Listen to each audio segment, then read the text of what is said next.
Hey,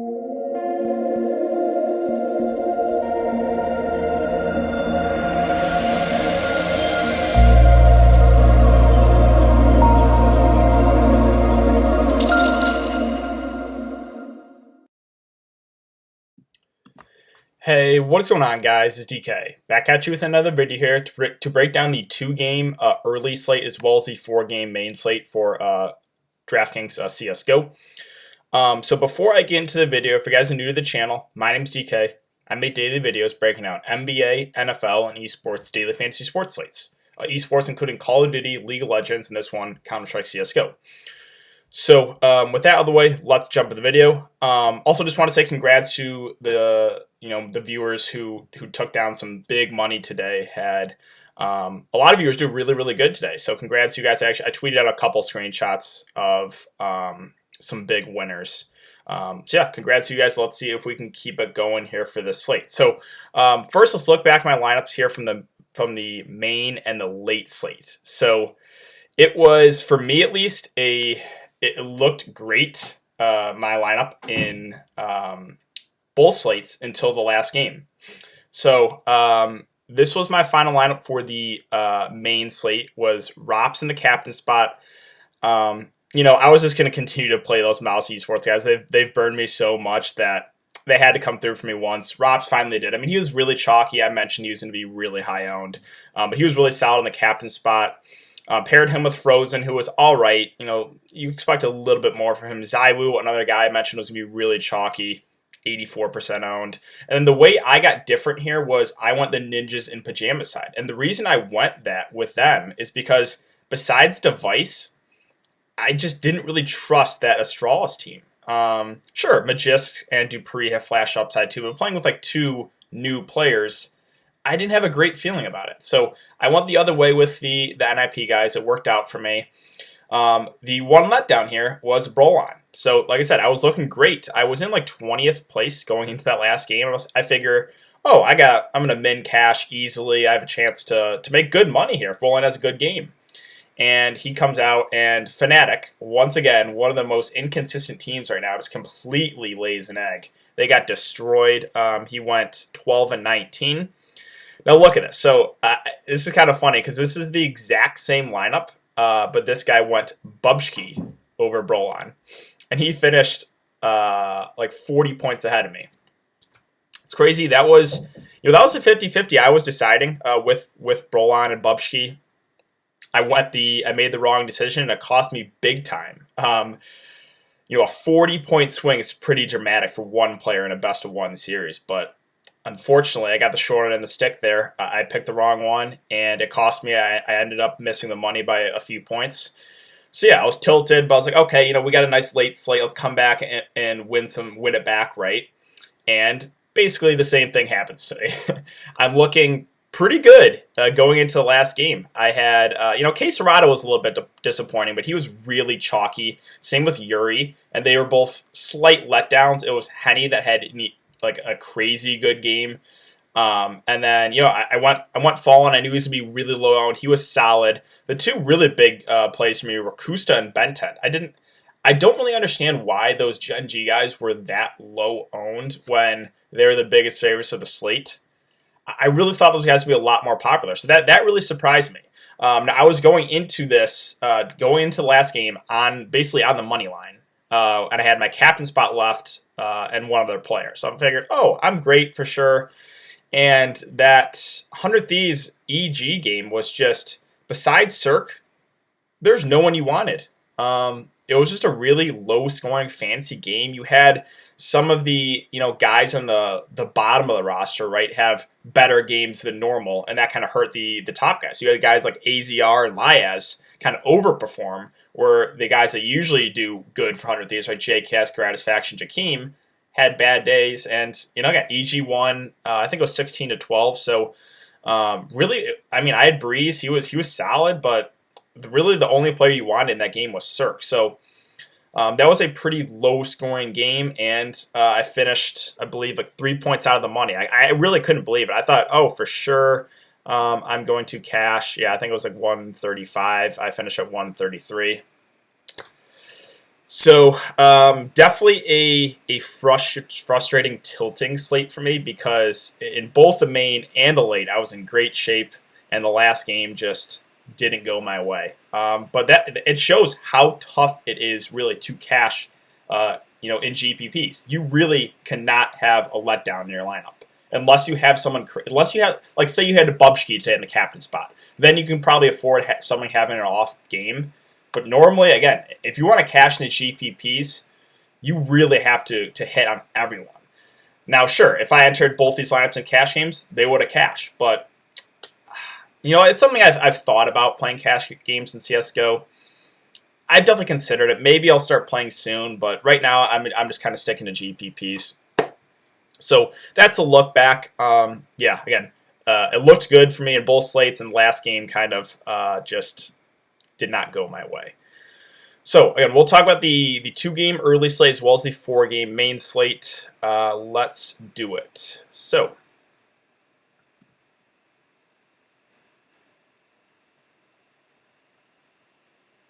this is the main slate, my bad. I'll make sure I click on the right slate. All right, so the Blast 2-game early slate. Here we go.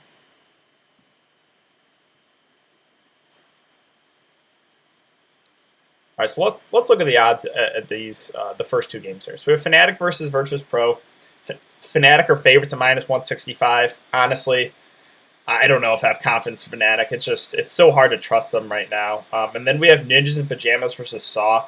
Ninjas in Pajamas are huge favorites here at -425.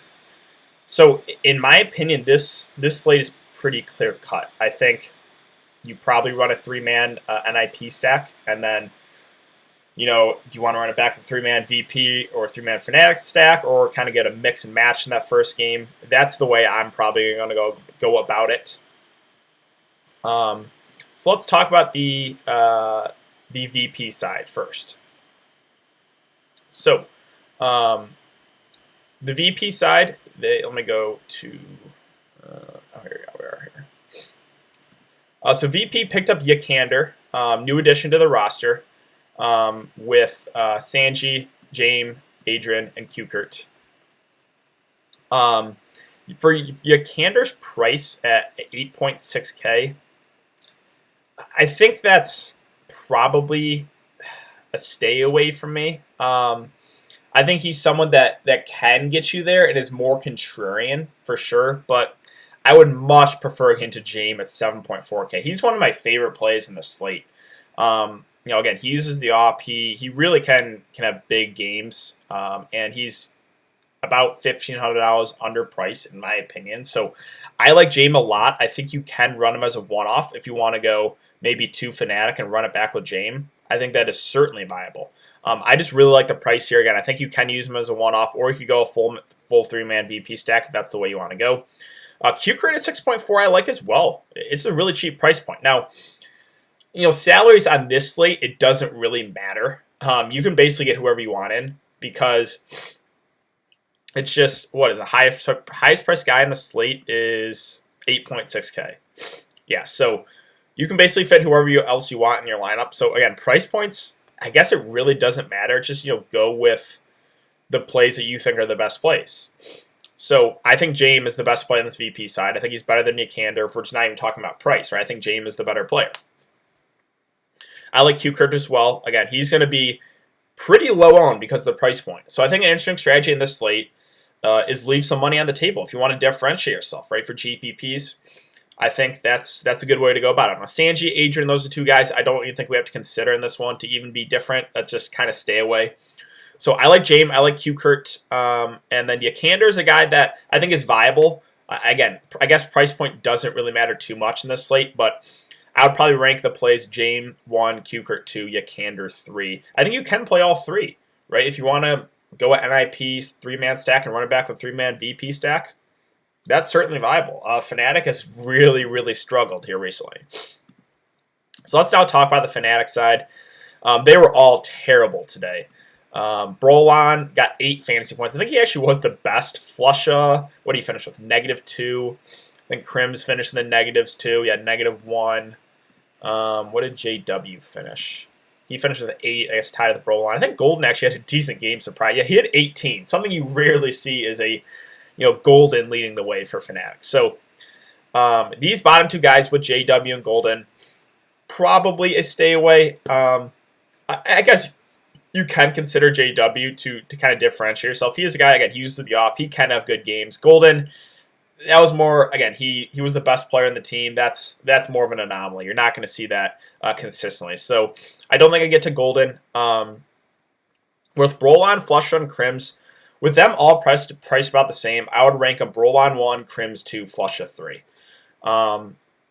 And yeah, it just, do you want to go back to these Fnatic guys? They have really, really been struggling here. They've now lost 4 of the last 5 games. Yeah, I think this one could go either way. So I'm not super confident in these Fnatic guys, but I think they will be higher owned than the VP guys just because they're favorites.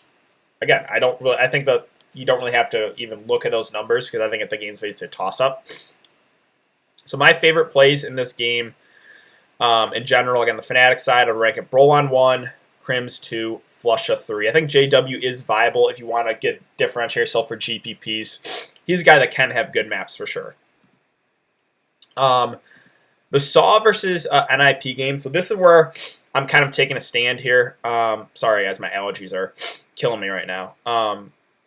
I'm probably just going to completely stay away from the Saw side. If you want to, again, be contrarian and target some of these guys, that is perfectly fine. But on a small slate like this, sometimes you just got to take a stand. I'm just going to fade these guys. Now, let's talk about them, right? I'm not going to just say I'm going to fade and not even talk about these guys. If you scroll through their numbers historically for the last 3 months, Muterus, again, could be mispronouncing that, has the best overall numbers. 0.74 kills per round, 0.66 deaths per round. There are some other decent numbers, but nothing like really stands out. So I guess I could see you running a one-off Muterus. That's, I guess, again, it's certainly viable. But personally, for me, I'm probably going to go with the 3-man stack. So the only guy I guess I really would consider would be Muterus here on the Saw side. But again, I'm going to go with the 3-man NIP stack. On the NIP side, the issue with these guys is their balance, right? We saw Hampus he's the cheapest guy. He had a good game against the Strauss. He went 19-11, had 28 fantasy points. I think Twist had a pretty good game too. He had 27. I think those bottom two were actually the top scorers. Rez had 26, Plopsky had 20, and Nock had 22. Yeah, so literally the 2 cheapest guys had the best game that last game. So I think any of these 5 are viable. Now, obviously, the top 3 guys are going to be the most popular just because people are going to want to use their salary, right? And they're just going to plug in the top 3 guys. I think if you want to go this 3-man NIP stack and you want to differentiate yourself, maybe you take a Twist. Maybe you take a Hampus, right? How are you going to get different on a 2-game slate to win a tournament, right? How are you going to do that? Are you going to target a one-off on the Saw side? Are you going to play both sides on the VP Fnatic side, right? Or are you going to play, maybe a cheaper guy on the NIP side, or leave money on the table, right? I think leaving money on the table in this slate especially is certainly viable. You can leave $2,000-$3,000 on the table easily and feel pretty good. So that kind of wraps it up for the 2-game early slate. But now let's talk about the main slate.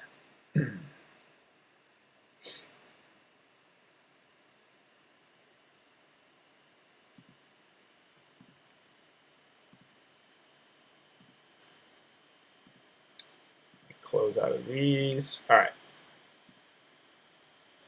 So we have 4 games. It starts with the Dignitas versus Mad Lions game.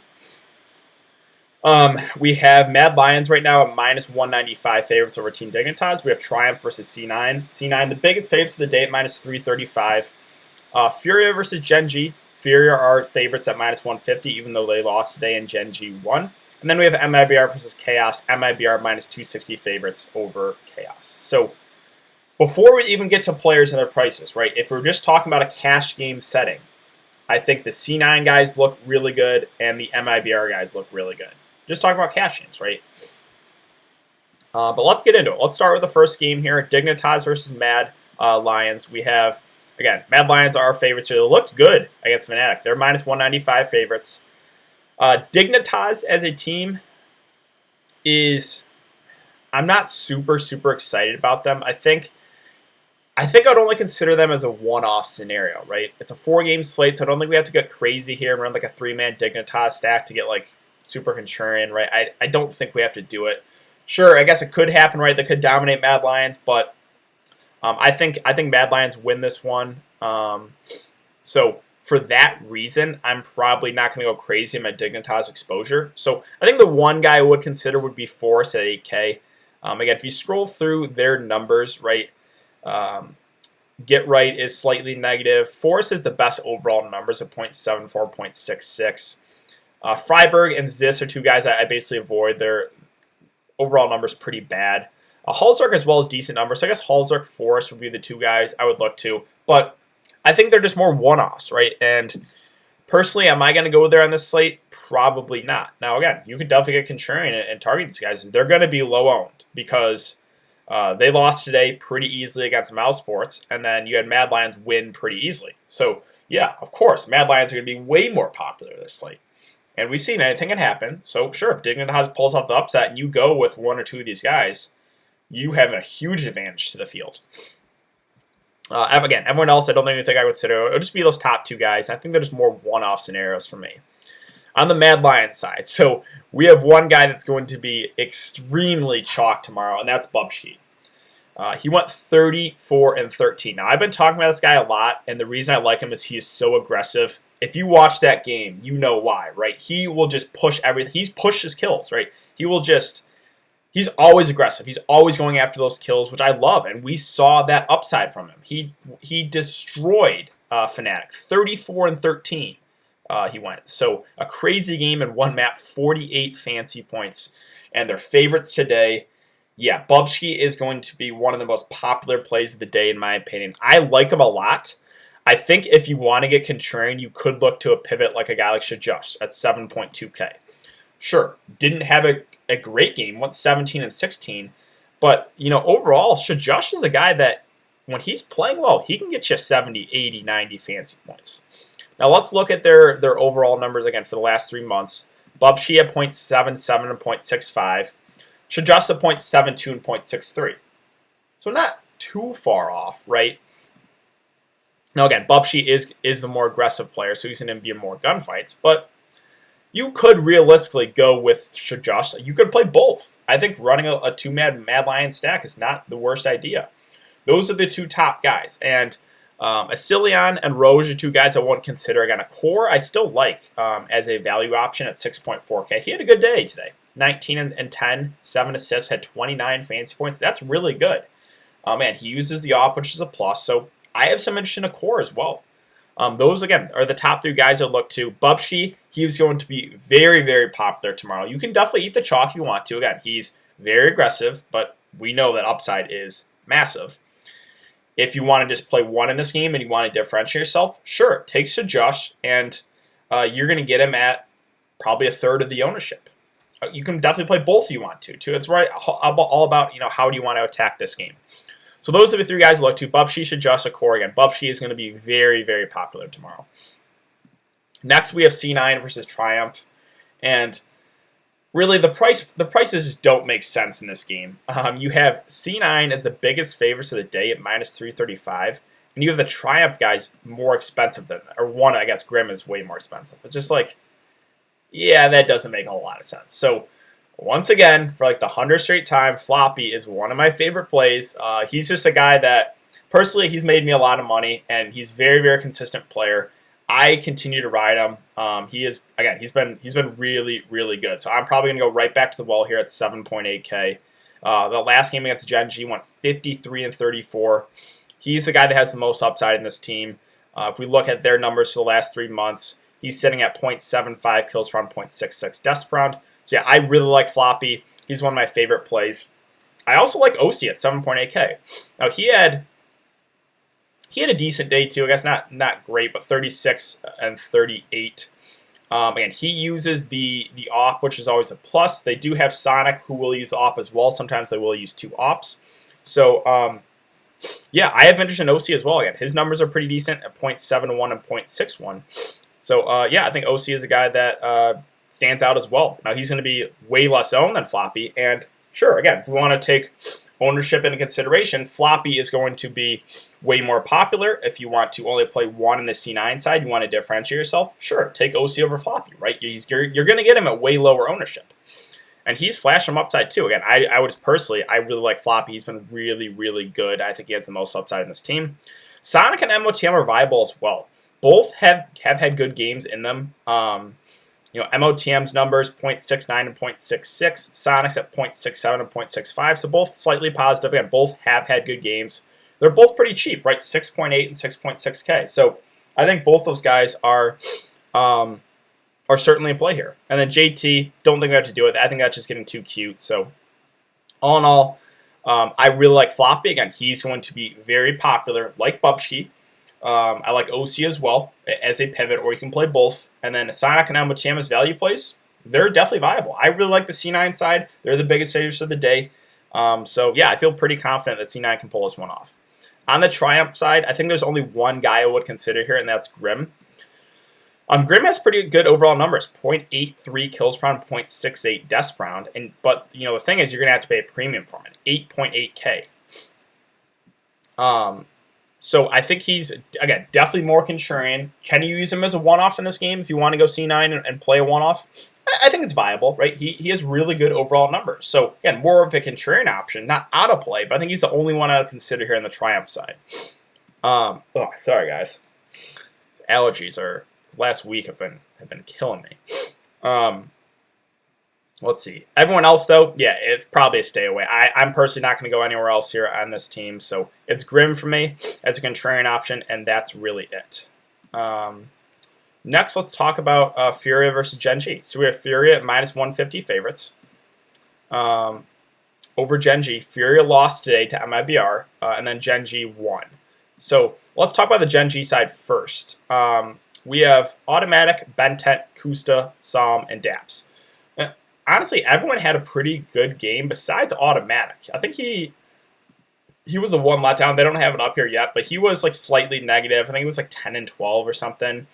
But Bentet, Kusa especially had a really, really good day. So, and Psalm had a good day as well. And Dap surprisingly went positive too. Something you don't normally see with this Genji side.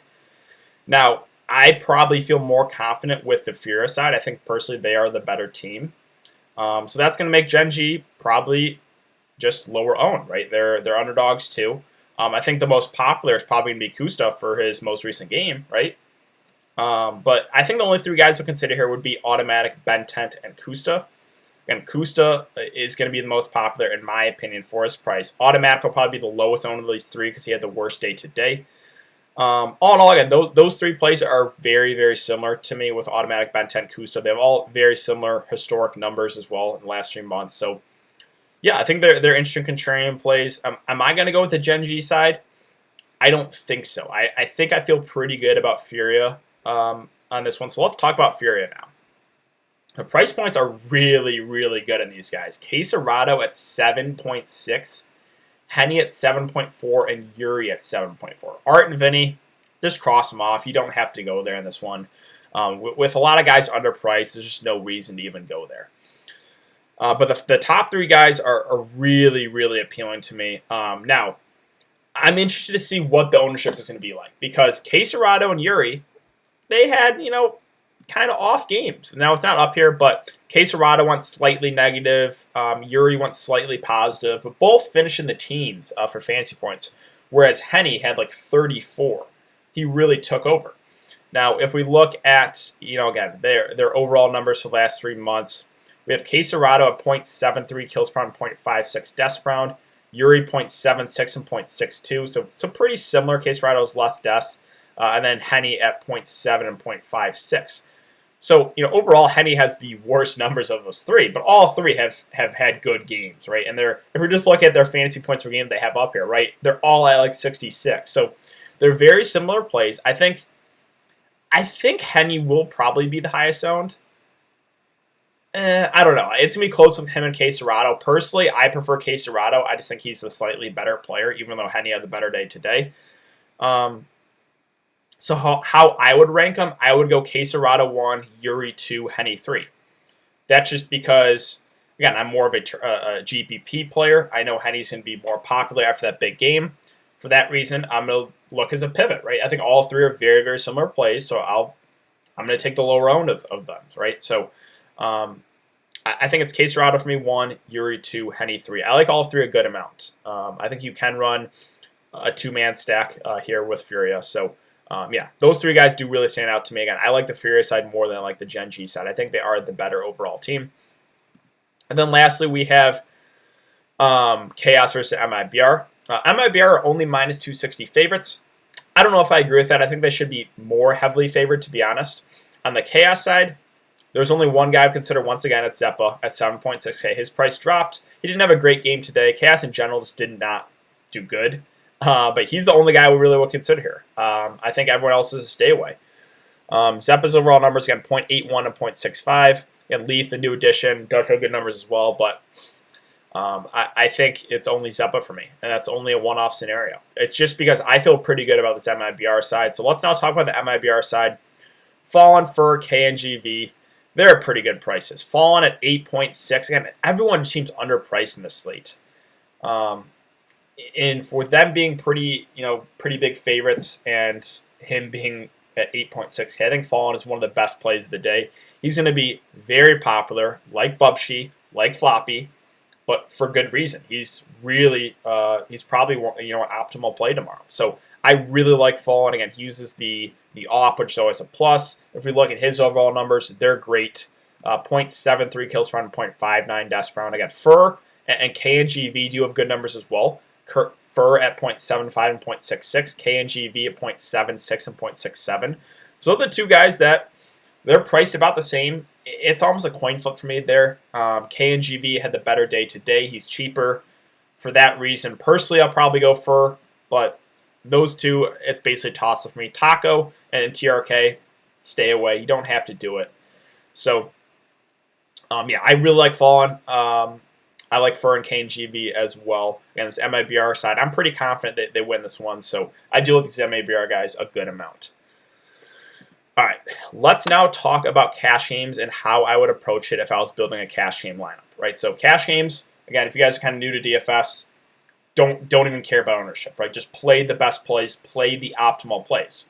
So I'll tell you guys who I would consider if I was building a cash game lineup for a captain spot. Right, it's a pretty small list. It would be Fallen would be 1, Bubsky would be 1, Floppy, Cacerado, Henny and Yuri, I guess.